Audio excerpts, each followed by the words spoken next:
The click of the mechanical keyboard was the only rhythmic sound left in the building.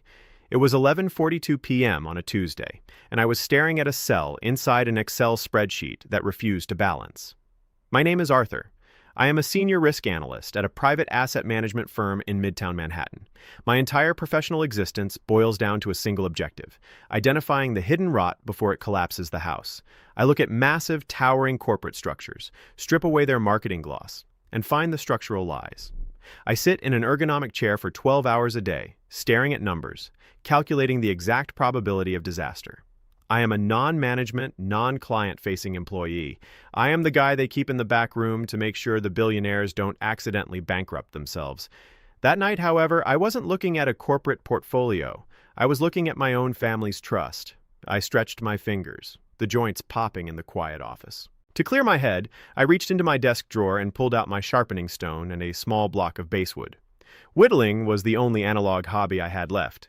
It was a habit I picked up from my grandfather, the only member of my family who had ever worked with his hands. I began to shave thin, curling ribbons of wood off the block, shaping the rough outline of a small wooden bird. The clean, sharp scent of cedar filled the sterile, air-conditioned space. It was precise. It was controllable. If you slice too deep, you ruin the wood, but at least the wood doesn't lie to you. The silence was broken by the sharp buzz of my phone against the desk. The caller ID showed a number I knew by heart, though I hadn't saved it under a name. It was my mother's personal assistant. "Arthur," the voice on the other end said without greeting, "your mother requires your presence at Le Bernardin tomorrow at noon. Cancel your meetings. It is non-negotiable." The line went dead. I looked down at the wooden bird in my hand. I had sliced just a fraction of a millimeter too deep, nicking the wing. The next morning, the rain was coming down in sheets across Manhattan, turning the streets into a gray blur of umbrellas and yellow cabs. I arrived at the restaurant exactly 3 minutes early. Victoria Vance Sterling. She kept her maiden name as a hyphenate because the Vance lineage carried more old money weight than my father ever could, was already seated. She didn't look up when I sat down. She was checking her cuticles. "You're late," she said, her voice like ice water hitting glass. "I'm 3 minutes early, Mother." "In my world, Arthur, if you aren't 15 minutes early, you're begging for crumbs." She finally looked at me, her sharp, tailored Chanel suit making her look more like a corporate executioner than a matriarch. "Where is Nora?" "Nora is at the hospital. She's a pediatric nurse, Mother. She has a shift. We discussed this." Victoria scoffed softly, waving her hand as if dismissing a fly. "A nurse, commendable charity work, I suppose, but a hobby shouldn't interfere with family." She paused, leaning forward. "I received the notification from the family trust lawyers. You and Nora have officially filed the final stage of adoption paperwork for a child from the state system." "We did," I said, keeping my voice steady. "After 4 years of failed IVF, we are bringing a baby boy home next month. We're incredibly happy." "You are incredibly foolish," Victoria corrected smoothly. She reached into her Hermes bag and pulled out a thick, heavy cream envelope. She didn't hand it to me. She slid it across the white tablecloth, stopping it precisely parallel to my water glass. I opened it. Inside were 2 documents. The first was a pre-drafted petition for uncontested divorce from Nora. The second was a corporate marriage contract linking me to Juliana Vance, the daughter of a Silicon Valley tech magnate whose liquidity my mother's hedge fund desperately needed to secure a new acquisition. "Sign the divorce petition," Victoria said, as calmly as if she were ordering the turbot. "Juliana is a suitable match. Her family aligns with our long-term capital strategy. If you do this, your position at your firm will be secured. I am, after all, the largest private investor in your employer's flagship fund. I will also ensure your inheritance remains fully intact." I stared at her, the blood rushing in my ears. "And if I don't?" "If you choose to shackle this family to a sterile nurse and a stranger's bastard child, I will liquidate my holdings from your firm by Friday afternoon. You will be unemployed by Monday. Furthermore, I will legally amend my will before the weekend. You will be entirely cut off. Not a single cent of the Vance estate will ever touch your hands. Choose wisely, Arthur. You are a risk analyst. Calculate the cost of your romantic delusions." I left the restaurant without touching my food. The rain felt cold against my face as I walked back to the office, my mind spinning. I didn't care about the inheritance. Nora and I lived comfortably on my salary. But the threat to my job was real. If Victoria pulled her capital, my firm would downsize. And as the guy who found the risks, I knew exactly how dispensable I was. Worse, the stress would destroy the adoption process. The agency required financial stability. I needed leverage. I needed something that would force Victoria to back down. When I got back to my desk, I closed my office door and pulled up the forensic auditing software we used for high-net-worth clients. Because I was a co-trustee on the secondary family accounts, a position Victoria had forgotten to strip from me when my father died, I had access to the ledger of the Vance Family Charitable Trust. I started looking for anomalies. I expected to find typical old money tax avoidance, maybe some aggressive offshore shell companies. But instead, my eyes locked onto a recurring series of massive outbound wire transfers labeled Specialized Medical Care, Claire Sterling. Claire was my younger sister. For the last 3 years, our entire family dynamic had revolved around her tragic, sudden decline. She had been diagnosed with a rare, highly aggressive neurological autoimmune disease. According to my mother, Claire was in constant pain, requiring round-the-clock private nursing, experimental therapies, and expensive holistic treatments at a private clinic upstate. Claire was the golden child, wrapped in a blanket of perpetual sympathy. Victoria spent millions on her, treating her like a fragile glass doll. But as I looked at the wire transfers, the risk analyst in me noticed something wrong. The numbers were too clean. Medical billing is notoriously chaotic.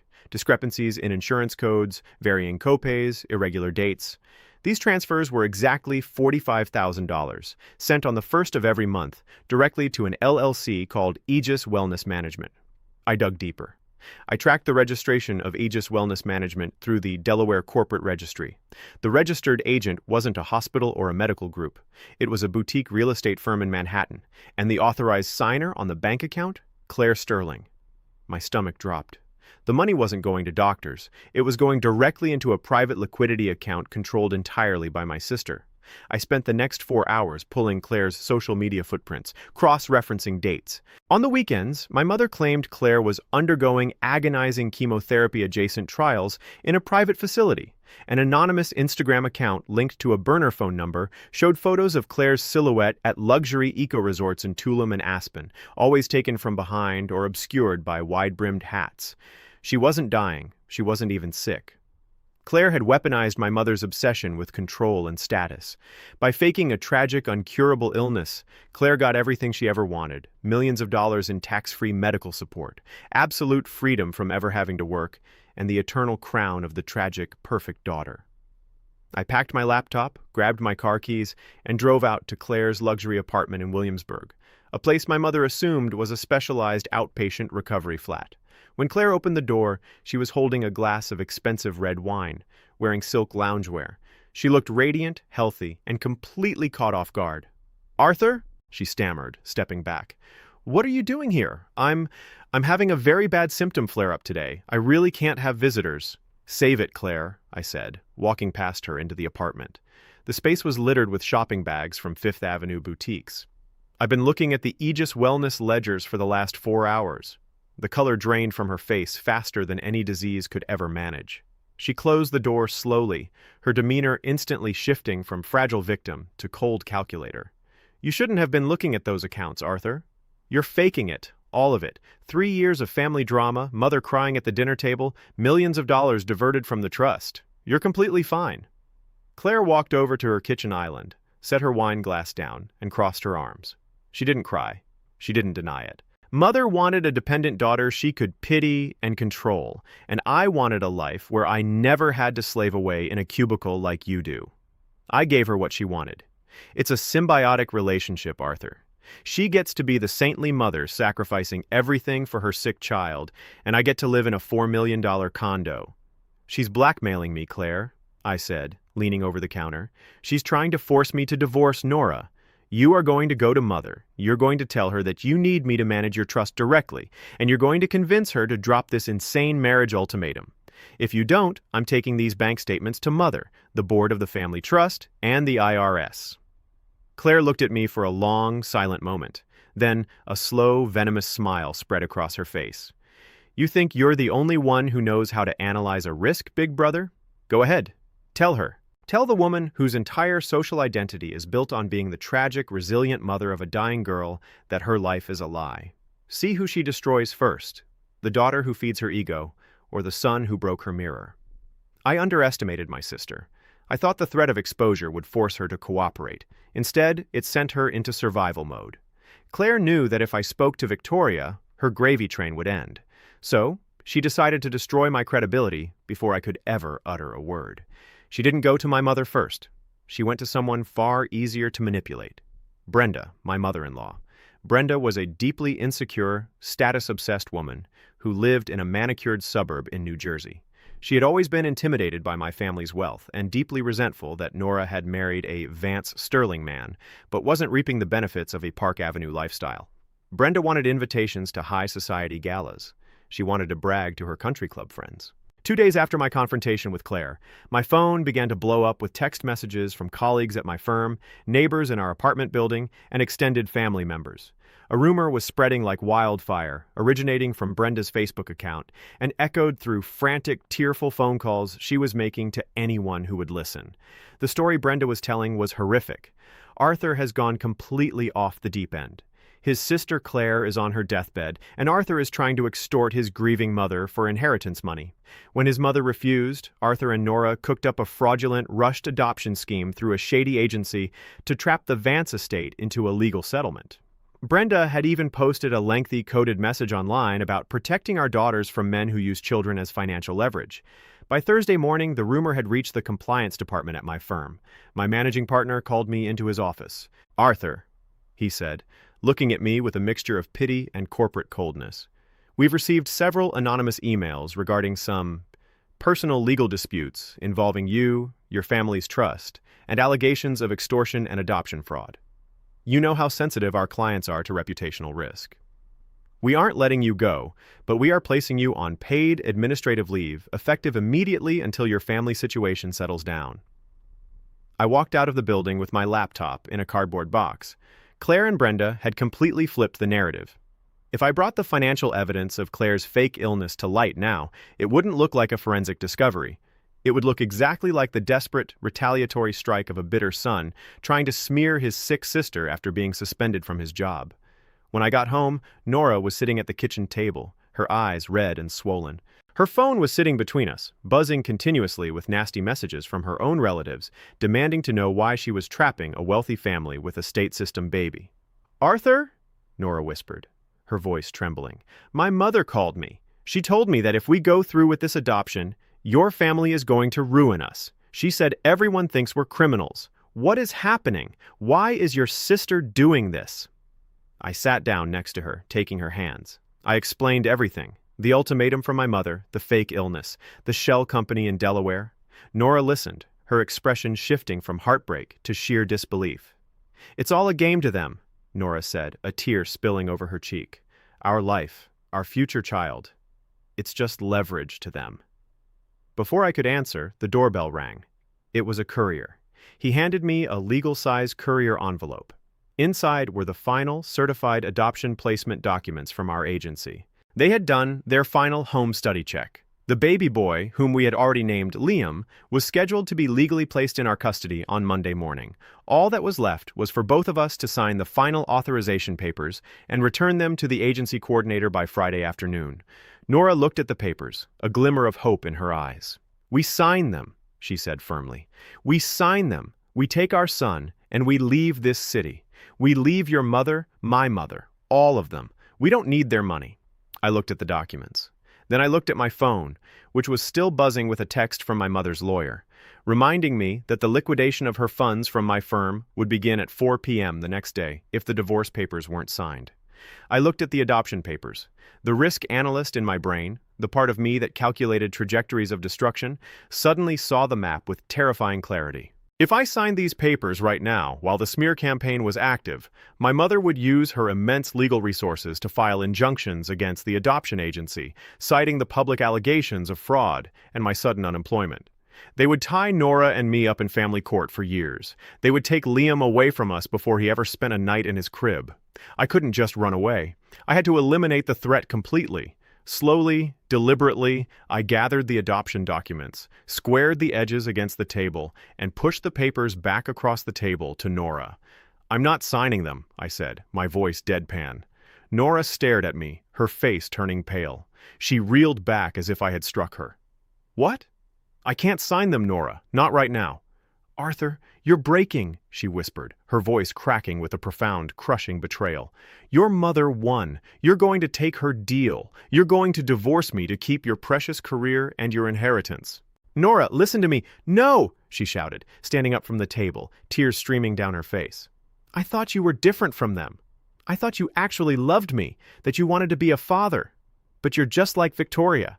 When the numbers don't add up, you liquidate the people who love you." She grabbed her purse, slammed the apartment door behind her, and left. I sat alone in the quiet apartment for a long time. The silence was deafening. I looked down at the kitchen table. My hand was shaking slightly. I walked over to my desk, picked up the piece of basswood and the sharpening stone I had brought home from the office. I sat down and began to whittle. Whack, whack, whack. The sharp steel cut deep into the wood, carving away the mistakes, smoothing out the rough edges, shaping the small bird into something solid, something resilient. My grandfather used to say that when the wood resists you, you don't press harder, you change your angle of approach. I didn't need to press harder against my mother. I needed to change the angle. I picked up my phone and called a private investigator I had used for corporate due diligence cases in the past. "I need a rush job," I told him. "I need the personal banking records of Brenda Miller for the last 48 hours. Specifically, look for any incoming wire transfers or cashier's checks originating from any accounts tied to Victoria Vance Sterling or the Vance Charitable Trust." By Friday morning, the investigator emailed me a encrypted PDF. There it was. A cashier's check for exactly $250,000, deposited into Brenda's personal savings account on Wednesday afternoon. The exact same day, Brenda started her online smear campaign against me and Nora. The check had been issued directly from the Vance Family Trust's administrative account, signed by my mother's personal accountant. Victoria hadn't just been passive. She had actively bankrolled my mother-in-law to destroy my reputation, creating the necessary leverage to force the divorce. It was a beautiful, coordinated corporate hit. But like all corporate hits, it left a paper trail. Friday evening was the annual Vance Foundation Gala for Neurological Health. It was the crowning jewel of my mother's social calendar, a 500-seat, $1,000-a-plate charity event held at a historic ballroom in the financial district. The theme of the night was Hope for Claire, a benefit ostensibly raising funds for the rare disease research clinic upstate that Claire supposedly frequented. I put on my finest tuxedo, checked my posture in the mirror, and pocketed a small USB drive. When I arrived at the ballroom, the room was a sea of black ties, diamond necklaces, and champagne flutes. Crystal chandeliers hung from the vaulted ceilings, casting a warm, golden glow over New York's elite. I spotted my mother near the stage, standing with Claire, who was wearing an elegant, flowing white gown, looking the picture of tragic, brave beauty, and, to my disgust, Brenda, who was sipping champagne, looking smugly self-important in a sequined dress she clearly couldn't have afforded a week ago. As I walked toward them, Brenda saw me first and sneered. "What are you doing here, Arthur? Haven't you caused enough pain to this family?" Victoria turned, her eyes narrowing into dangerous slits. "Arthur, you have immense courage showing your face here after your behavior this week. I assume you brought the signed divorce papers?" "I didn't sign them, Mother," I said, my voice calm, projecting just loud enough for the nearby patrons to hear. "And I'm not going to." Claire sighed dramatically, leaning against her mother. "Arthur, please, don't do this tonight. I'm so weak today. The treatments have been so hard. Just let Mother have one night of peace." "You look remarkably strong for someone who spent last weekend dancing at an eco-resort in Tulum, Claire," I said clearly. Several people nearby turned to look. Victoria's face flushed a deep, angry crimson. "Get out of here immediately, Arthur, before I have security throw you into the street." "I'm leaving," I said, flashing a cold, analytical smile. "But first, I think the donors should see exactly what their money is funding." Instead of arguing, I turned on my heel and walked directly toward the tech booth at the back of the ballroom. The young AV technician was busy adjusting the audio levels for the keynote speech. Before he could stop me, I stepped inside the booth, locked the door from the inside, and inserted my USB drive into the main media server. "Hey, you can't be in here!" the tech shouted, reaching for the door. "Give me 2 minutes," I said, my voice carrying a quiet authority that made him hesitate. "Or you can explain to the FCC why your station broadcasted a felony fraud cover-up." On the massive 50-foot LED projection screens above the main stage, the glowing logo of the Vance Foundation suddenly vanished. In its place, a massive, highly legible spreadsheet appeared. The chatter in the ballroom died instantly. A heavy, suffocating silence fell over the 500 guests. The screen displayed the forensic audit of Aegis Wellness Management. In bold, highlighted text, it showed the direct flow of charitable donations from the foundation straight into Claire's personal Delaware liquidity account. The next slide transitioned to a side-by-side comparison. On the left, the dates of Claire's critical ICU admissions. On the right, the high-resolution, geolocated Instagram photos of Claire jet skiing in Cabo and drinking champagne in Aspen, complete with the metadata matching her burner phone number. A collective gasp echoed through the ballroom. I picked up the master microphone on the AV console, my voice booming through the state-of-the-art sound system. "Ladies and gentlemen, welcome to the annual Vance Foundation Gala," I said, looking out through the glass booth at the sea of pale faces. As a senior risk analyst, it is my job to identify fraudulent assets. Tonight, I am fulfilling my duty to the board. The young woman you see on stage, my sister, Claire, is not dying. She has never been sick. She has spent the last 3 years embezzling your charitable contributions to fund a multi-million-dollar luxury lifestyle with the full administrative negligence of our director, Victoria Vance Sterling, Claire shrieked, covering her face as hundreds of smartphones instantly rose into the air, filming the screens. "Arthur, stop this!" Victoria screamed from the ballroom floor, her voice cracking, her carefully constructed empire of high society respectability shattering into a million pieces in real time. But that's not all. I continued smoothly, clicking to the final slide. For those of you wondering about the recent rumors regarding my marriage and my upcoming adoption, here is a copy of a $250,000 cashier's check issued from this very foundation's trust account 2 days ago, paid directly to my mother-in-law, Brenda Miller, as a bribe to spread false statements and destroy my legal standing to adopt a child. Brenda dropped her champagne glass. It shattered loudly against the marble floor. She looked around in sheer terror as her friends and neighbors scrambled away from her as if she were radioactive. "The ledgers have been balanced," I said into the microphone. "The data has been sent directly to the New York State Attorney General's Charities Bureau and the IRS Criminal Investigation Division. Good night." I pulled the USB drive out, unlocked the AV booth door, and walked out the back exit into the cool night air before security could even reach the top of the stairs. An hour later, I was sitting on the steps of the municipal building downtown. The rain had stopped, leaving the pavement slick and reflective, mirroring the city lights. A cab pulled up to the curb. Nora got out. She had received the frantic, panicked phone calls from her relatives explaining what had just happened at the gala. She walked up the stone steps slowly, looking down at me. I reached into my pocket and pulled out the small cedar bird I had finished whittling in the dark. It was smooth, clean, and perfectly balanced. I handed it to her. "I couldn't sign those papers yesterday, Nora," I said, looking up at her, my voice thick with emotion. "If I signed them then, Victoria and Brenda would have used their chaos to take him away from us. I had to clear the field first. I had to eliminate the risk." Nora looked at the little wooden bird in her hand, then looked at me, the understanding dawning on her face. Her eyes filled with fresh tears, but this time, they weren't tears of betrayal. She sat down next to me on the cold stone steps, leaning her head against my shoulder. "You're an idiot, Arthur," she whispered, laughing through a sob. "A terrifying, brilliant idiot." "Probably," I admitted, wrapping my arm around her, "but the data supports it." From my jacket pocket, I pulled out the adoption documents, slightly crumpled at the edges, along with a black ink pen. Right there, on the steps of the building where our new life would begin, I signed my name firmly on the dotted line.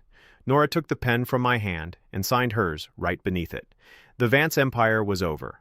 My mother and sister would spend the next several years tied up in federal fraud indictments and public disgrace. Brenda would spend the rest of her life trying to survive the social exile of her community. My firm did lay me off on Monday, just as I calculated they would. But by Tuesday afternoon, I had already rented a small, single-room office space in Brooklyn. I hung a small shingle on the door that read, "Sterling Risk Consulting."